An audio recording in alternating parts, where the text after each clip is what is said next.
how has life been for you recently? Uh, um, well, I kind of lost my voice a little bit, Oh no, I'm um, so sorry to hear that. but it's not COVID. It's just I don't know what it is, but what has it been? It's been a little challenging. I'm reading this book called Ninja. What is it? Ninja Sales. Hmm. And so, ninja selling, Elizabeth recommended that because, I'm going through a little bit of a hurdle about, Zillow just came out with that 1%, Yeah. and it's like, well, these are top producers, how I'm going to beat them, and how do you keep your standards up? And it's like, and I'm going through this little issue of like, should I join the club because everybody's doing that 1%, or should I stick with my value and say no, no? You, whoever's going to work with you is going to value it, and if it's not, it's not. But also, that could also leave me broke too. Yeah, absolutely, absolutely. Well, I'm so sorry to hear about your voice. I hope it comes back soon. Don't worry, I won't make you I won't make you talk too much. And so you can help heal and rest your voice. But thanks so much for attending today's room. We've got some mortgage market updates from our loan desk team, and so I will let them take over, and I'll let them kick that off.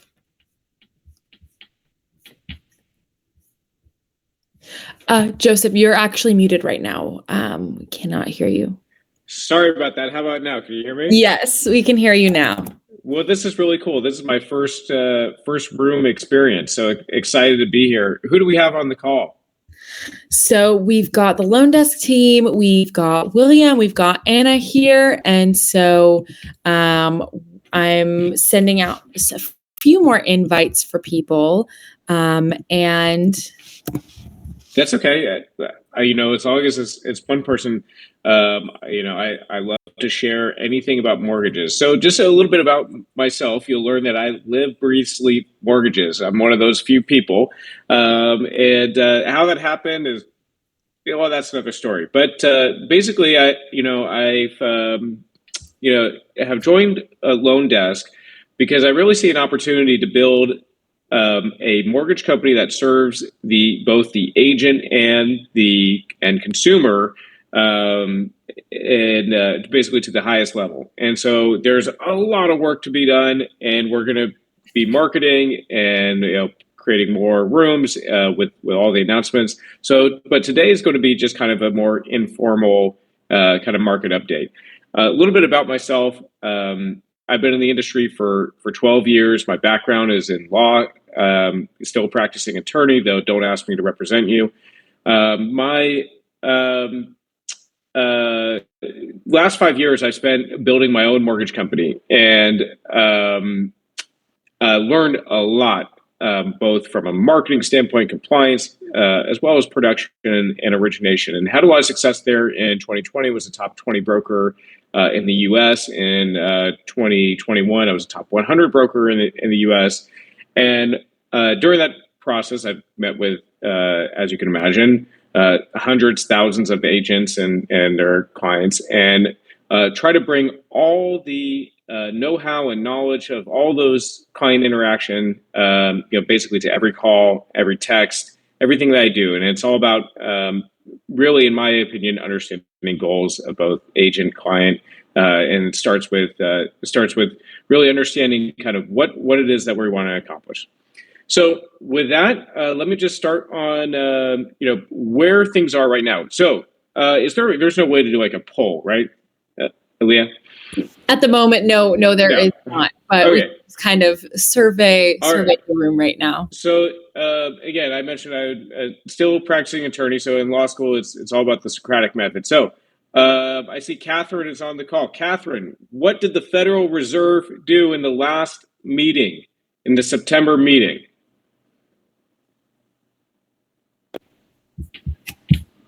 Oh, Catherine might not be able to. Anna, what did the Federal Reserve announce at the last September meeting? They said that we're going to freeze it up, the interest rate. They were going to hold it? That's right. Yep. Mm-hmm. So the Federal Reserve, they met on September 20th, and they decided to leave rates unchanged. So that was expected. And here's what's kind of interesting that I find. So I've spent a lot of money in marketing. Again, I've owned my own mortgage company. I've spent over $1 million on digital advertising. Fed announcements are a great time to advertise and to post, because now it's almost like everyone's a Fed expert. Like the average first time home buyer is like, oh, the Fed does it. The reality is, what the Fed funds rate is the borrowing rate between banks. It really doesn't have as much of an impact on mortgage rates as someone might think it does, at least on like the short term. So when you see, oh, Fed funds, they raised rates by 25 basis points, people think, oh, mortgage rates automatically went up. Well, that day, actually, mortgage rates could have gone down. So, but what it is a great conversation starter. You have a first-time home buyer, you let them know, hey, I'm not sure if you saw the news, it makes you sound educated. The Fed funds rate is remained unchanged. Great opportunity to start looking at homes. We may see a decrease, in interest rates. This is the time to buy, because how many of you agree that there are buyers on the sidelines that would come into the market if interest rates were 4%? Does anybody think that would happen? Yes. So do I. Mm-hmm. And I know this because I talk with a lot of customers. So there are consumers on the sidelines that are very focused on the payment today. And mm-hmm. that is obviously a big concern. But often first-time home buyers don't have the knowledge that a mortgage is a one-way negotiation. What I mean by that is, let's say you get a 30-year fixed rate at 7%. Okay, well, that's what the payment is today. If the rates were to go down and now you have a 30-year fixed rate at 6%, you refinance to it, that's a one-way negotiation. If rates go to 8%, well, guess what? You're already at the 7%. So Warren Buffett says it best. Basically, he talks about how the power of this 30-year fixed rate, because it's a one-way negotiation. We all need to do a better job educating first-time home buyers, which is a big segment of the market right now, because you have homeowners locked into super low rates that may not want to move out of their home. But home buyers are still thinking about family formation, getting into the home where they want to work and live. And so we all have the responsibility to educate home buyers that the payment that you make today may not be the same payment that you are going to make 3-4 years from now. And so that leads me to my next mortgage market update. William, can you tell me, what is a buy down? So William is actually recording our session today. He's okay. of the Radius team. So don't worry about him. No problem. I don't see everyone. Anybody want to chime in what a buy down is? Have you heard of this temporary buy down? Yes.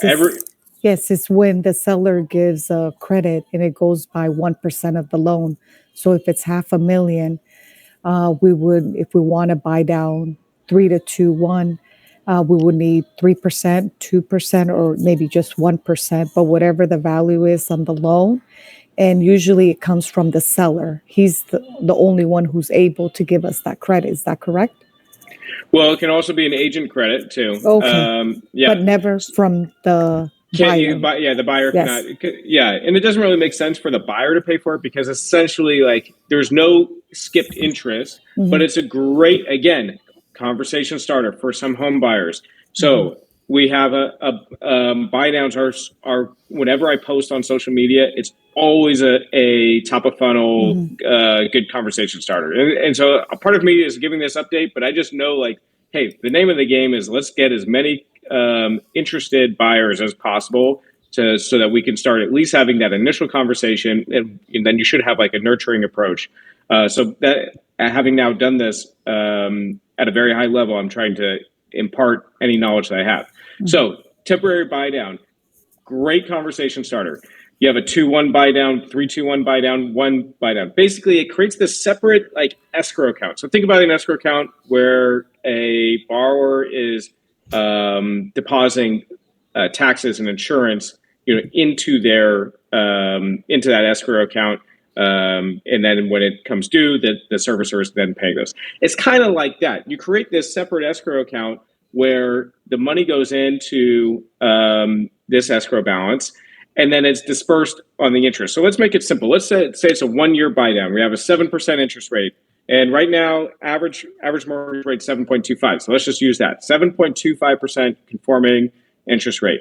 1-year buy down. So now the effective rate on that first year is going to be 6.25 that the borrower is paying.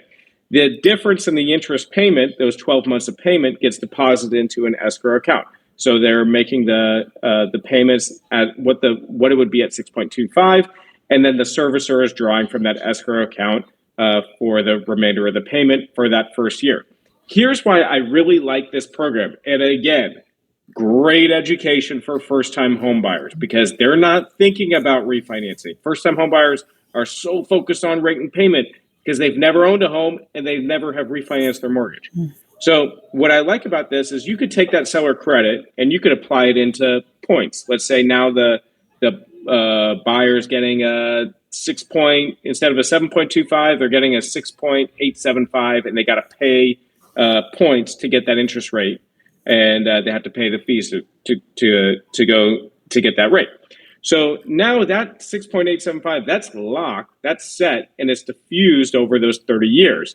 But what happens when they refinance? They never get those costs back. Whereas let's say if you do a buy down and you have this escrow balance to the side, you actually can then refinance and get your escrow balance to be applied towards the unpaid principal. So even if rates go lower, so let's say you do a 3-2-1 buy down, which is over 3 years. Well, if rates ever go lower during those 3 years, they can still lock in that low rate, and then they wouldn't have lost the seller credit to the points because they basically get subtracted from their unpaid principal balance. So for me, as a mortgage professional, if I had a seller credit, not a chance would I put that towards a buy down at like a 6.75 or 6.875. No chance. I would take that. I would take a higher rate. I would probably take like a 7.75, get the seller credit to go towards the 1% buy down or 2-1 buy down. Now all of a sudden I'm paying zero fees, and then I just look for opportunities to refinance. I know that because I've seen the cycles. There will be another time where a client who's paying 7.5 will be able to benefit from a refinance. So again, on all of us, we need to educate first-time home buyers that you should not be so focused on today's rate, today's payment, because that can change. It's a one-way negotiation. If interest rates fall, there's going to be buyers coming in off the sidelines, and they're going to be very happy that they purchased when they did. So I view this as an opportunity actually to buy because there's less competition.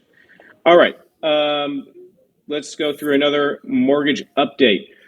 Right now, the most exciting thing that I'm seeing actually is jumbo rates have not ticked up as fast as conforming rates. So I have actually a jumbo loan program right now locked in 6.99 30-year fix on a jumbo. So it's actually like quite competitive relative to a conforming loan. So if you have home buyers who are basically above the conforming loan limit, so that changes. That's county specific. But if you have home buyers that are looking at jumbo, because whenever you hear news, interest rates go up, they're never really talking about jumbo mortgages. So just make sure that they're shopping around aggressively. And what I always tell, I work with a lot of tech employees, Google, Meta, Netflix, and I'm always very transparent with them. I say, hey, look, here's what I can get you on a jumbo. You may also want to go to your bank, because if you have like $1 million in their account, a lot of these folks are high net worth individuals, they may actually just give you a mortgage that they lose money on. So if you have a jumbo client, make sure they're shopping around. I'm happy to be a second opinion. And I will tell them straight up, you should also go check with your bank, because they might use the mortgage as a loss leader to retain the business on the savings and asset management.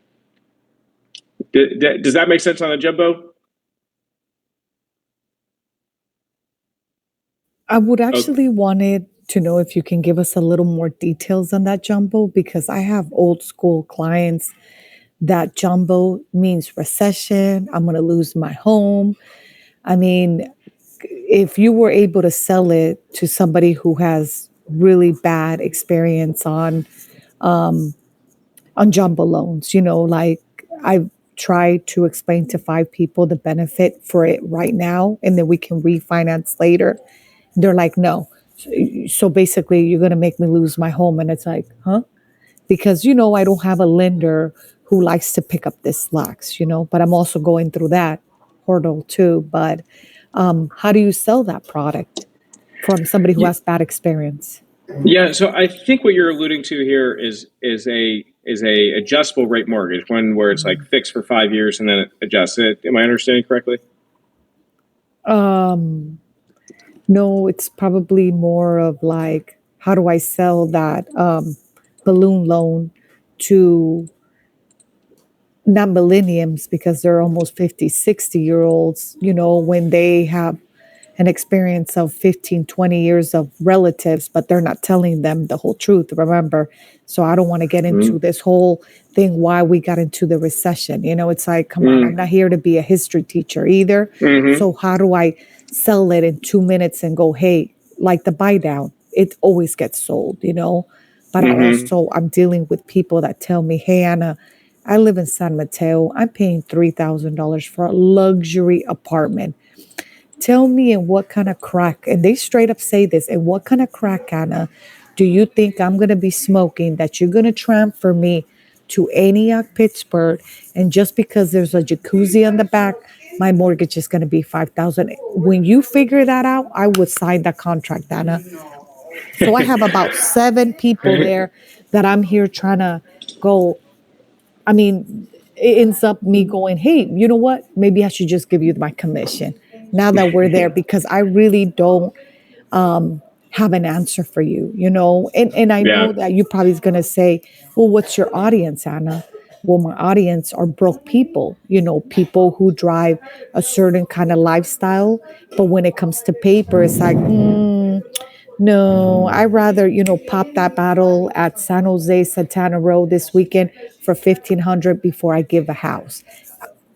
Don't know why. I'm trying to clean that up, but I've worked so hard that I kind of just leave them. They don't bother me, but they're still going, hey, explain to me that, Anna, and I'll move forward with signing a contract with you.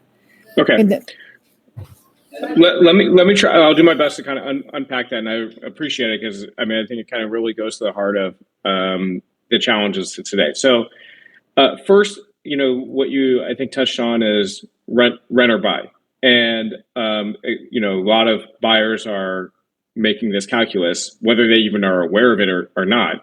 And like you mentioned, $3,000 luxury apartment in San Mateo. That actually sounds very cheap to me. So, like if I were to talk to that buyer and they have a $3,000 very nice apartment in San Mateo to rent, I was like, you might want to stay there because that at least from my knowledge of rent, that sounds quite affordable. Obviously, depends on specs and things like that. So there's the rent or buy equation.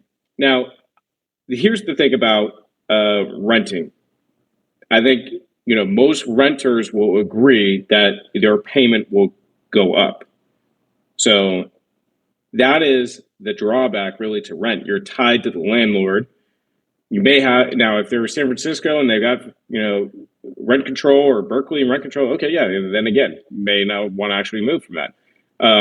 But if they're not rent controlled, payment is going to go up, and in some cases, it may go up by a large percentage.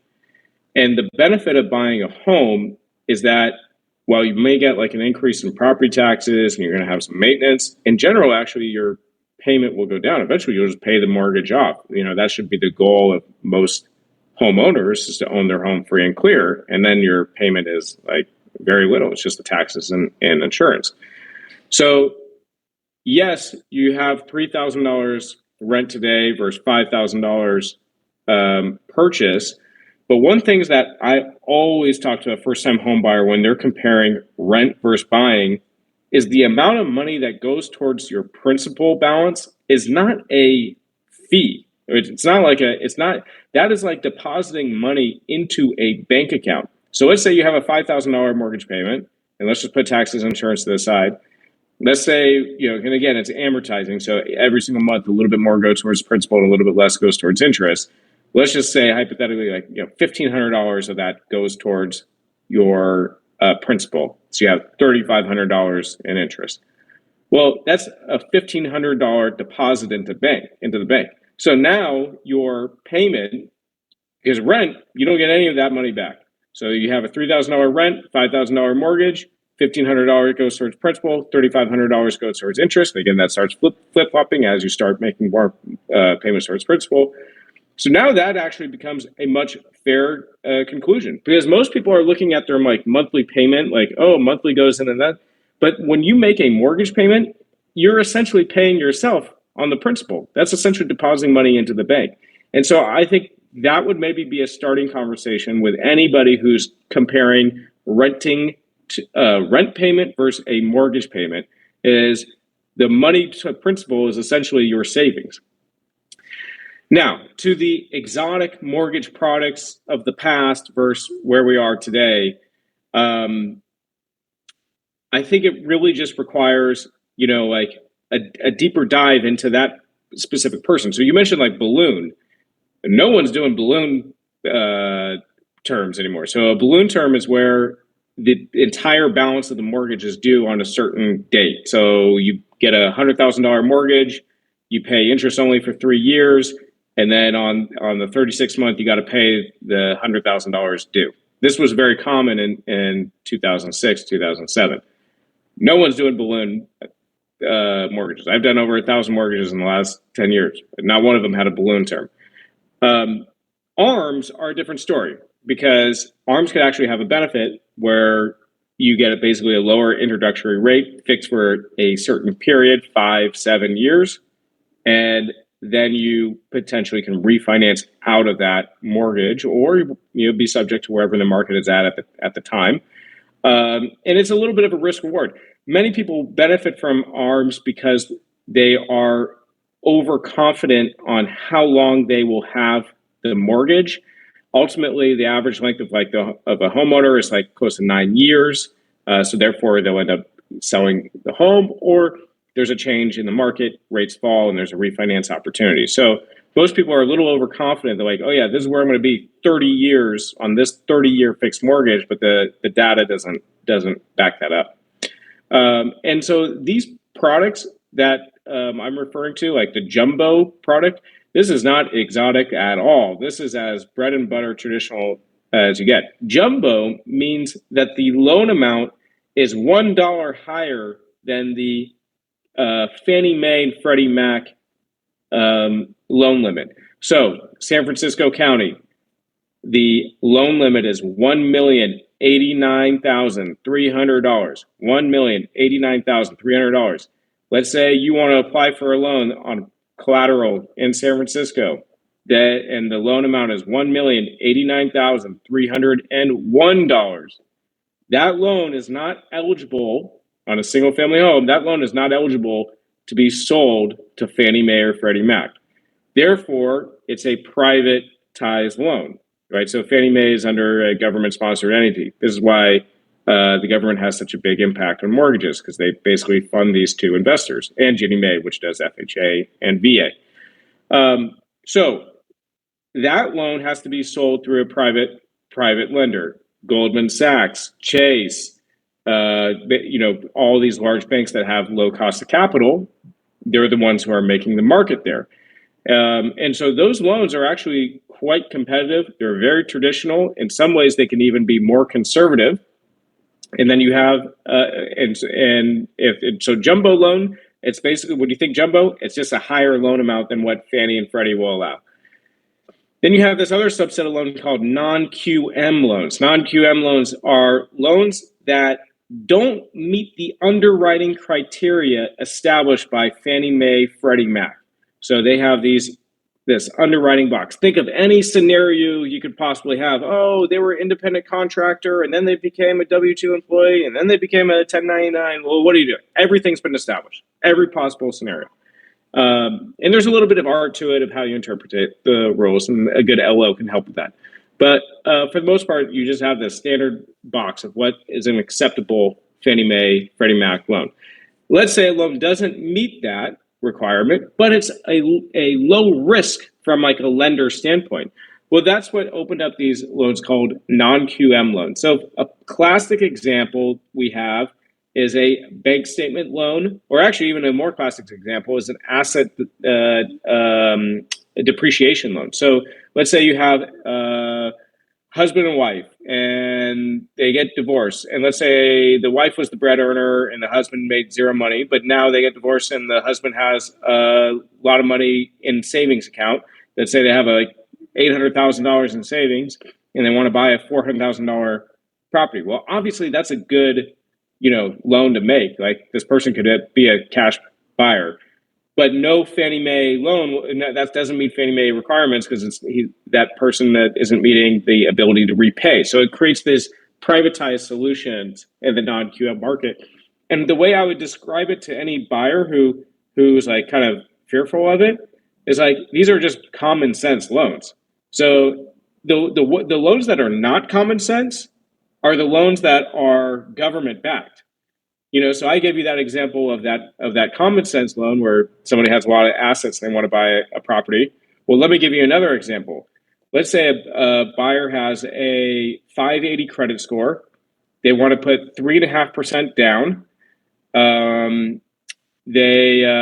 Now would you make would you lend your own money to that buyer, a 580 credit score, 3.5% down? Probably not. You'd probably want, if you were the bank, you'd probably want a larger down payment, for someone who has kind of a poor credit history. But we can make that loan all day long because that loan is an FHA backed loan. As long as it meets the requirements of FHA, good to go. And in fact, let me even add to that. You can even go up to over to 50% DTI.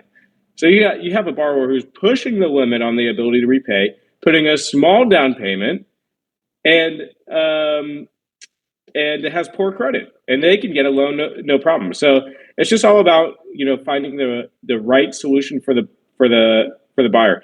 Speaking of which, because I've gotten a lot of confusion from realtors, what is the new mortgage insurance premium from the monthly mortgage insurance premium on FHA loans, on like a standard FHA loan? Does anyone know?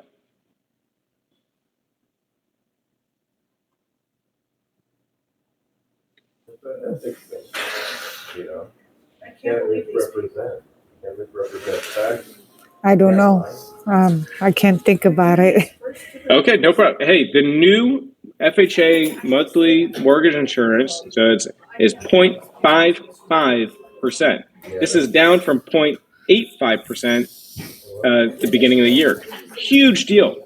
I'm not like again, I've done a lot of business and so like I'm so accustomed in my own mind. You get a good, like well qualified buyer, you immediately want to throw them into a conventional bucket. But actually now FHA is quite affordable. So I'm going to give you an example. I'm going to run the numbers right now on an example. So let's say you have a buyer, and let's say it's a 680 credit score. So not particularly like, low credit, like kind of average credit. And they want to buy, and let's just look at FHA. So we're going to say it's a $500,000 purchase price, and they're putting 3.5% down. Let's run the numbers to see what we have on an FHA scenario. And it's really like average credit.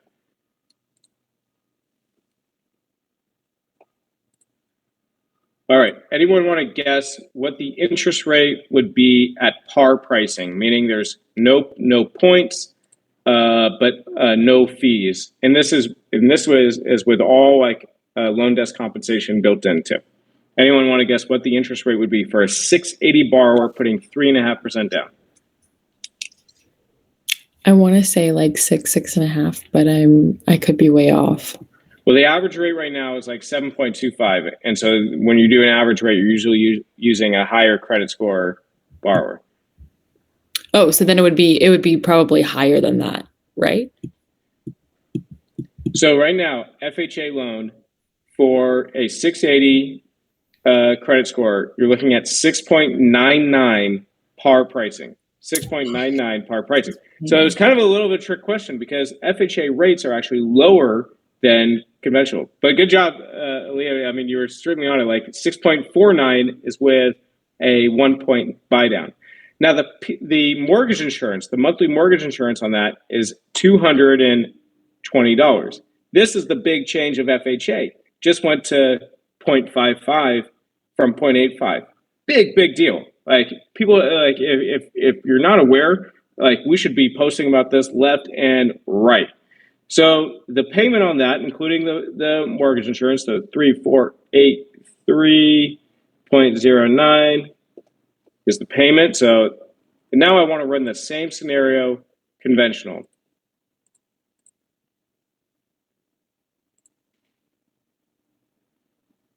So an FHA 699 with a $220 mortgage insurance.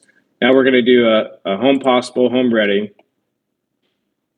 So the interest rate on that one, 680 credit score, you're looking at 7.375.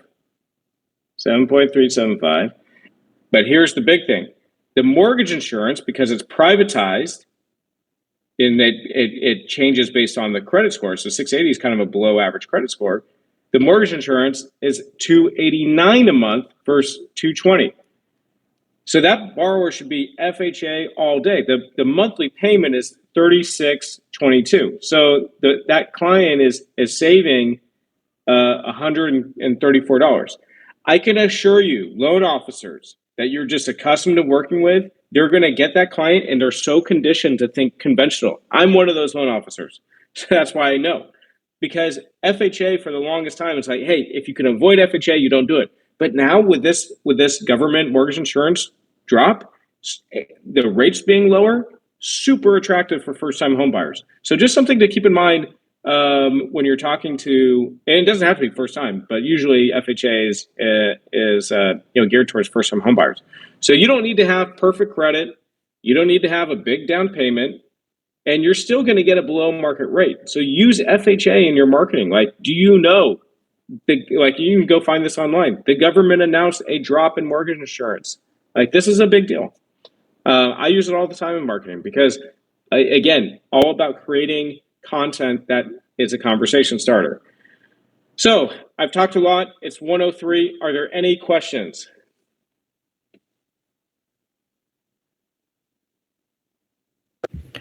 How is everyone doing?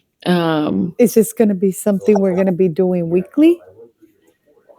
Or is it because... Do you want us to do it weekly? I would. I mean, right now we're kind of hungry, and I mean, I feel like a little trick from the box, and it's just so much. And, I'm trying not to be a pushy salesperson, but it's like, what are people getting these people in contract?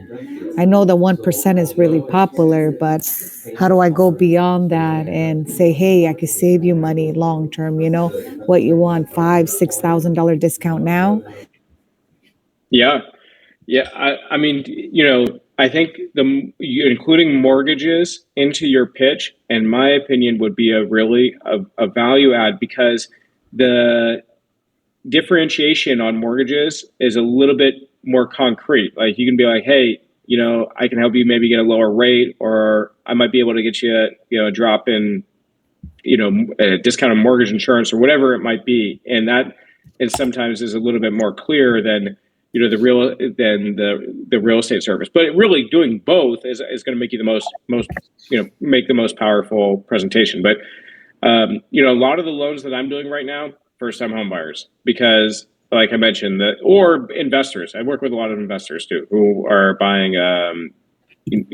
Just think it's a good time to buy in certain areas, but that's kind of been really all this year is like first time home buyers, and I try to create as much marketing content as possible to educate first time home buyers about all the little nuances and all the ways that they can benefit from it. So I will leave it there, and yes, we were going to have rooms, I think weekly. There'll be a specific topic, but we should be able to open it up for Q&A on pretty much all those rooms. Okay, sounds good. Thank you all so much for attending today. We really appreciate you joining us, and I hope you guys have a great rest of your Tuesday. We'll see you next time. Okay, thank you.